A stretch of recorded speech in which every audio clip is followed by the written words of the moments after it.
इस कार्यक्रम के पुण्यार्जक हैं श्री सुमति लाल, श्रीमती शारदा देवी, श्री अल्पेश कुमार, श्रीमती श्वेता, रिद्धि, कथांशी तथा धारणा एवं समस्त कोठारी परिवार। फर्म गुरुवर एंटरप्राइजेस LIC एडवाइजर, घाटोल, जिला बांसवाड़ा, राजस्थान। स्वर्गीय श्री निर्मल जी मूंगानिया की पुण्य स्मृति में श्रीमती अनीता, श्री हिमांशु, कुमारी हिना। फर्म वर्धमान गारमेंट्स, घाटोल, जिला बांसवाड़ा, राजस्थान।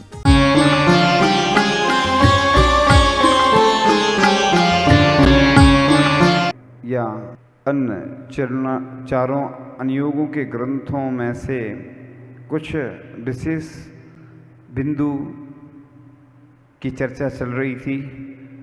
उसी के अंतर्गत आगे के क्रम में आता है कि महावीर भगवान ने 12 वर्ष तप करके केवल ज्ञान प्राप्त किया और 72 वर्ष की आयु में पावक से मोक्ष गए। ऐसा सुनते हैं कि उधर हम तो गए नहीं हैं, लेकिन एक गड्ढा है, तालाब बना है, तो लोगों ने क्या हुआ, भगवान को मोक्ष हो गया तो लोगों ने थोड़ी थोड़ी मिट्टी निकाली तो गड्ढा हो गया, फिर तालाब बन गया। और इस प्रकार से अगले क्रम में आता है कि इंद्र ने अपनी सभा में चक्रवर्ती भरत की प्रशंसा की तो स्वर्ग से एक देव उनकी परीक्षा करने आया था। परीक्षा के बाद देव ने उनकी स्तुति की। और अगले क्रम में कि चक्रवर्ती सनत कुमार को मुनि अवस्था में भयंकर रोग हो गया था। देव ने वैद्य का रूप धरकर परीक्षा ली और देव को फिर आश्चर्य हुआ। अब एक ऐसा भी बहुत अच्छा उदाहरण आता है। पंडित कौन से थे, बनारसी दास जी, उनके घर में चोर आ गए। उन्होंने चोरों से कहा, उस पे वो शायद थैली वगैरह उठ नहीं रही थी, वजन ज़्यादा हो गया, तो उनने मदद की भी। ऐसे भी लोग मिलते हैं कि और लोग तो होते तो मारते उसको और अपना धन छुड़ा लेते हैं, और उन्होंने उसको मदद कर दी। हाँ, तो अब आगे के क्रम में आता है कि रानी चेल्ला ने पति सैनिक को जैन धर्म अंगीकार कराया और राजा सैनिक ने विपुलाचल पर्वत पर भगवान महावीर के समोसण में 6 क्षम्य दर्शन प्राप्त किया और उनका जीव आगामी 24 में प्रथम तीर्थंकर होगा। अब ब्राह्मी सुंदरी ने अपने, कई जगह ब्राह्मी सुंदरी बनती है, कई जगह नहीं बनती, कई जगह बहुत संख्या में बन जाती, कुंडलपुर में और जगह, और कई बार अभी नहीं बनी थी, है ना। लोकांतिक देव बनते ना, जो भगवान की वैराग्य की प्रशंसा करने आते, तो 8 होते हैं, 16 भी बन सकते, छोटे छोटे बत्ती। ये ब्रह्म ऋषि कहा है इन्हें। ये ब्रह्म माने ये जो देव होते हैं ना, लोकांतिक देव जो होते हैं, एक भव अवतारी होते हैं, और ब्रह्म ऋषि यानी ब्रह्मचारी रहते हैं। वो सोचो, स्वर्गों में रह के ब्रह्मचारी रहना कितना कठिन है। इसलिए बच्चों को बनाया जाता है और 12 भावना की प्रस्तुति होती है ना, भगवान को वैराग होता है तो छोटी छोटी बालिकाएं आकर एक एक भावना की प्रस्तुति देती हैं। ये 12 भावना का चिंतन करते हैं भगवान। लोकांतिक देव आकर भगवान के वैराग्य की प्रशंसा करते हैं। अब ब्राह्मी सुंदरी नहीं बनती है तो ऐसा ही उनका जो भी होता है ना, बोल के कर दिया जाता है। आप लोगों को जानकारी देना जरूरी होता है। कई लोग के मन में विकल्प आता है कि नहीं ऐसा जरूरी है। कई बार तो ऐसा भी होता है कि कोई पात्र बन नहीं पाते, कोई कारण से। विधान में भी हुआ ऐसा, तो जितने ज़्यादा बन जाते हैं तो अच्छा है, नहीं बनते हैं तो फिर हो जाता है। कि सीता हरण के उपरांत रावण ने अपने सारे हथकंडे अपना लिए, लेकिन सीता जी ने उसे स्वीकारने की बात तो बहुत दूर, उसकी ओर देखा तक नहीं। रावण हार गया और हार कर वह सीधे कुंभकर्ण के पास पहुंचा, उसकी ओर देखा तक नहीं। रावण हार गया और हार कर वह सीधे कुंभकर्ण के पास पहुंचा। उसने कुंभकर्ण से कहा कि भाई देखो, सीता के बिना मेरा जीवन दूभर है, मैं सीता के बिना जी नहीं सकता। बहुत दिन हो गए सीता ने मुझे आज तक स्वीकारा नहीं, और जब तक स्वीकारेगी नहीं मेरा जीना मुश्किल हो जाएगा, कुछ तो उपाय बताओ। कुंभकर्ण ने कहा भैया आप इतने नीतिवान ज्ञानवान होने के बाद भी मेरे पास आए हो? जब आपको पता है कि सीता श्री राम को छोड़कर अन्य किसी को स्वीकार नहीं कर सकती, तो आप राम का रूप धरकर सीता के पास क्यों नहीं चले जाते? आपके पास तो रूप बदलने की क्षमता है। उस समय रावण ने जो जवाब दिया वह बहुत गौर से सुनने लायक है, महत्वपूर्ण है। उसने कहा कि अरे पगले, ऐसा तो मैं कई बार कर चुका हूं, पर क्या बताऊं, जब जब मैं राम का रूप धर करके वहां जाता हूं तो मेरे मन में फिर वैसे दुर्भाव ही नहीं आते। ये आचार्य जी ने भी कई बार प्रवचन में सुनाया, हमने सुना। तो मनुष्य की मनोवृत्ति को समझने के लिए यह बड़ा सटीक उदाहरण है। रावण जैसा अतताई दुराचारी व्यक्ति भी यदि राम का रूप धारण करता है तो उसके भीतर से सात्विकता प्रकट होती है। अपने अंदर दोनों प्रकार के हैं, एक नेगेटिव एक पॉजिटिव, यानी राम भी हमारे अंदर है और रावण भी अंदर है। व्यक्ति, एक बार एक व्यक्ति ने, चित्रकार ने, पेंटर था वो चित्रकार, उसने प्रसिद्धि पाने के लिए एक साधु का चित्र बनाया और साधु का चित्र बनाया तो उसको बहुत प्रसिद्धि मिली, बहुत धन मिला। और कलाकार होता है तो कलाकार कुछ नया करने का सोचता है, कुछ नया दिखाने का। आपने देखा होगा जो पेंटिंग बनाते हैं या कोई और चीज़ें करते हैं ना, तो कुछ नया, मूर्ति वाले भी देखा होगा ना आपने, प्रतिमाएं बनाते हैं ना, तो कई प्रतिमाओं में देखना, जैसे देवगढ़ है एक क्षेत्र, अतिशय क्षेत्र देवगढ़, उधर एक पार्श्वनाथ भगवान की प्रतिमा देखने को मिलती है। उसके ऊपर सर्प बने हैं, सर्प के मुख देखना तो बहुत गुस्से में दिखेगा सर्प। तो ये कलाकार ने दिखाया है कि देखो सर्प को कितना गुस्सा आ रहा है, लेकिन ये पार्श्वनाथ भगवान का अतिशय है, चमत्कार है कि उसका गुस्सा शांत हो गया। गुस्सा तो बहुत आ रहा है, कई बच्चे होते हैं ना, अपने बड़े होते कितना गुस्सा आता है, कई बार फिर उनको शांत करना मुश्किल होता है। ये बाल हट होती है ना, बच्चे होते हैं, बूढ़े होते हैं, साधु भी होते हैं, कई बार ऐसा हट होता है उनका कि ऐसे ही करना। आचार्य जी बोलते हैं ना, जो लौकिक में जिद्दी होते हैं वही मोक्ष मार्ग में टिक पाते हैं, क्योंकि यहाँ उपवास करना या कोई ऐसा काम करना, विहार करना, तो जिद करना पड़ती, एम बनाना पड़ता है कि हमें इतना चलना है, तब चल पाते हैं। कमजोर आदमी डर जाते हैं, घबरा जाते हैं। लेकिन इधर तो परेशानियों का मार्ग है मोक्ष मार्ग, तो हमेशा कुछ ना कुछ परेशानी आती रहती, कभी अंतराय आएंगे, कभी बिहार में परेशानी, कभी स्वास्थ्य अनुकूल नहीं रहता, बहुत सारे। ये तो परेशानी कहते हैं ना, आचार्य जी की परिचय और उपसर्गों के बीच से निकला करता है मोक्ष मार्ग। तो चित्रकार ने सोचा कि साधु का तो बहुत प्रसिद्धि को प्राप्त हुआ वो चित्र, और बहुत धन मिला उसको, प्रसिद्धि भी मिली। अब उसने सोचा कि किसी ऐसे व्यक्ति का नेगेटिव रोल वाला चित्र बनाना चाहिए। तो वो सोचता है कि अब साधु का चित्र बनाए, अब शैतान का बनाते हैं। तो जेल में गया, कारागृह जेल में गया, एक व्यक्ति से मिला और उसने उसका चित्र बनाया। चित्र बनाने के बाद उसको जितनी प्रसिद्धि उस साधु के चित्र से मिली थी उतनी इस चित्र से नहीं मिली। उसने सोचा चलो उसी व्यक्ति से अपन मिलते हैं, और उससे कहा कि भाई मैंने एक साधु का चित्र बनाया था तो मुझे बहुत धन और प्रसिद्धि की प्राप्ति हुई, लेकिन मैंने तुम्हारा चित्र बनाया तो इतना प्रसिद्धि भी नहीं मिली और धन भी नहीं मिला, मेरा समय भी गया व्यर्थ में।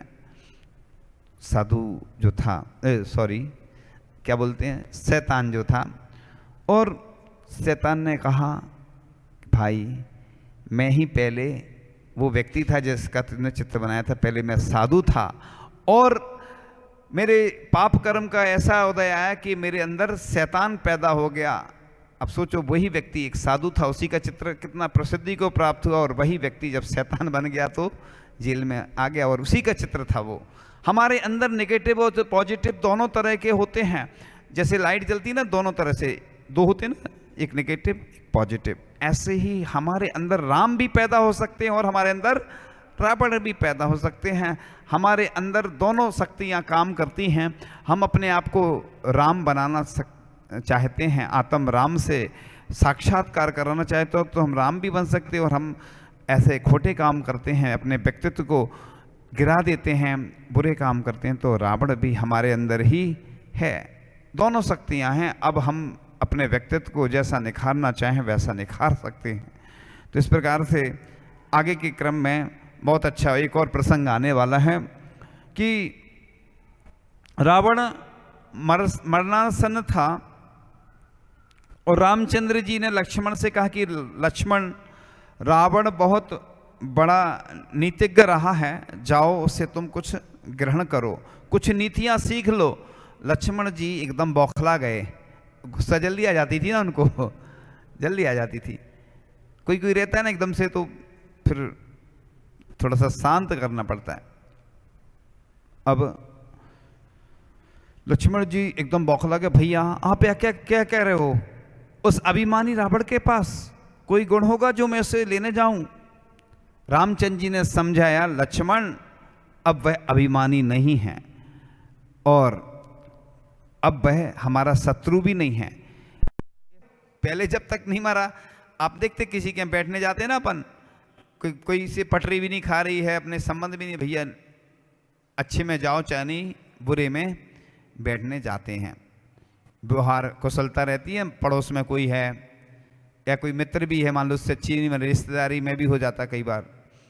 तो अब ने कहा, रावण के पास कोई गुण होगा जो मैं उससे लेने जाऊं? रामचंद्र जी ने समझाया, लक्ष्मण अब वह अभिमान नहीं, अब वह हमारा शत्रु नहीं, अब तो वह नीति निपुण और मरणासन राजा है। जाओ तुम उससे कुछ गुण ग्रहण करके आओ। इतनी उदार दृष्टि थी रामचंद्र की। और रामचंद्र जी के कहने पर लक्ष्मण गए और रावण के सिर के पास खड़े हो गए। बोले, भैया कहते हैं तुम्हारे पास बहुत गुण है, मुझे दे जाओ, मैं तुमसे लेने आया हूं, अब तुम्हें तो यहां से जाना ही है। अकड़कर जब लक्ष्मण ने कहा तो रावण ने उसकी ओर आंख उठाकर भी नहीं देखा। और लक्ष्मण लौटाए और बोले, भैया मैंने पहले कहा था, रस्सी जल जाती है पर उसकी ऐंठ नहीं जाती। भाई अभिमानी गुण बताने की तो बात दूर, मेरी तरफ आंख उठाकर भी नहीं देखा। रामचंद्र जी ने कहा, लक्ष्मण भूलते हो, अभिमानी वह नहीं, अभिमानी तुम हो। और अगर किसी से कुछ गुण ग्रहण करना है तो शिष्य बनकर जाओ, विजेता बनकर नहीं। लक्ष्मण को बात समझ में आ गई। इस बार लक्ष्मण रावण के चरणों में पहुंचे और उनसे कहा, भैया श्री राम ने आपके पास मुझे भेजा है, आप इस स्थिति में मुझे सारी नीतियों का ज्ञान दीजिए जो मेरे काम आएंगी। इस बार रावण ने निसंकोच अपनी सारी नीतियां दे दी।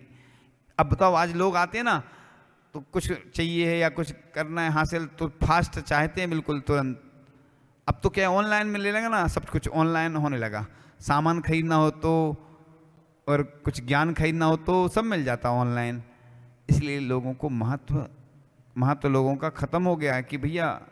लेकिन पूज्य आचार्य भगवान ने भी पूज्य ज्ञान सागर जी महाराज के समक्ष जब वाहन का त्याग किया था और रात रात भर पढ़ते थे, तब जाकर आज वह विद्या में महारत हासिल की उन्होंने, आचार्य भगवान ने। पूज्य ज्ञान सागर जी महाराज वयोवृद्ध थे, उनकी एक एक झुर्री पे हजारों अनुभव लिखे हुए थे। लोग कहते हैं वृद्धों के पास क्या दिखता है, लेकिन वृद्धों के पास अनुभव दिखते हैं। ये बात जरूर है कि उनके अंदर अब वर्तमान में शारीरिक क्षमता नहीं है, शक्ति नहीं है, लेकिन उनके अनुभव हमेशा काम में आते हैं।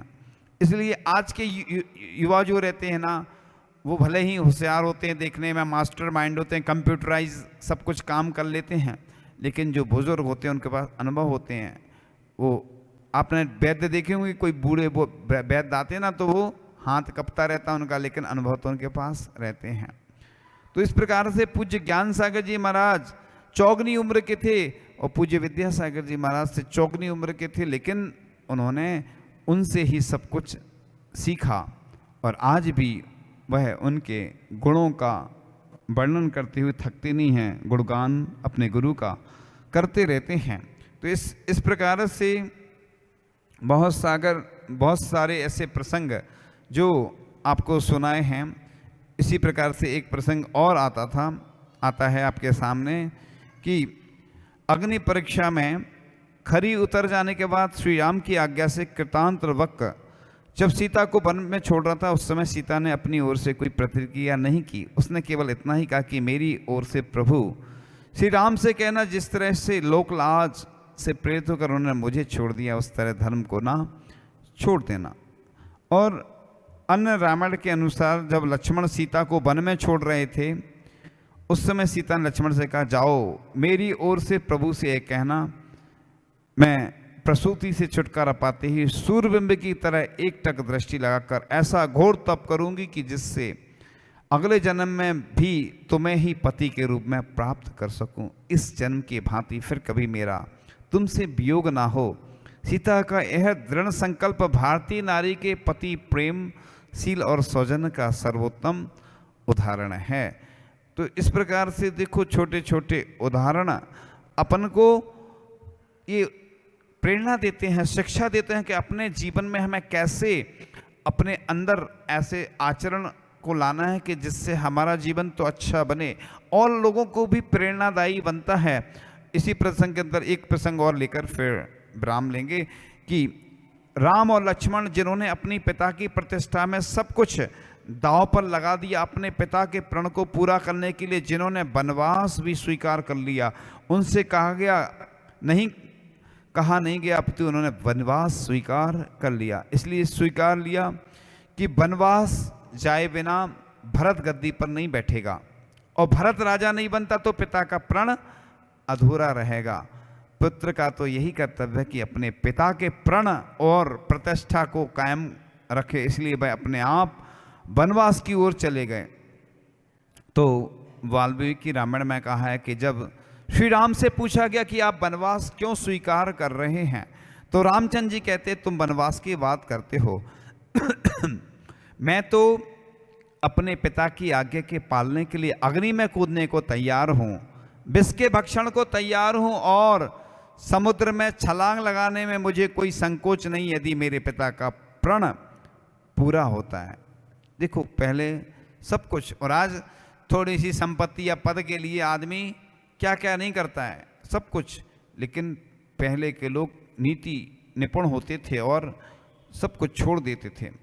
और आज तो देखते हैं कि विवाद होते हैं ना, धन को लेकर के और भी अन्य को लेकर के, घर घर में, पड़ोस में, रिश्तेदारी में, अन्य मित्रों आदि में लड़ाई झगड़े होते रहते हैं। तो इस प्रकार से अपन ने यह प्रसंग आज का सुना और आगे के क्रम में अपन चलते हैं एक छोटे से भजन की ओर। फिर देखो मूर्ति पारस की, प्रभु पारस की, प्रभु पारस की, सफल करो जन आज हो। देखो मूर्ति पारस की, विन श्रृंगार सहज ही सोहे, नाथा दृष्टि मन को मोहे। कर पर करतेत्व मिटावे, सहज अकर्ता भाव सिखावे। मोह अंधेरा दूर भगाती, वेद ज्ञान की ज्योति जगाती। विघ्न विपत्ति सहज नसावे, जब परिणाम शांत हो जावे। प्रभु गुण गाओ शीस नवाओ, सम्यक रत्ना त्रय प्रकटाओ। देखो मूर्ति पारस की, प्रभु पारस की, प्रभु पारस की। इस प्रकार से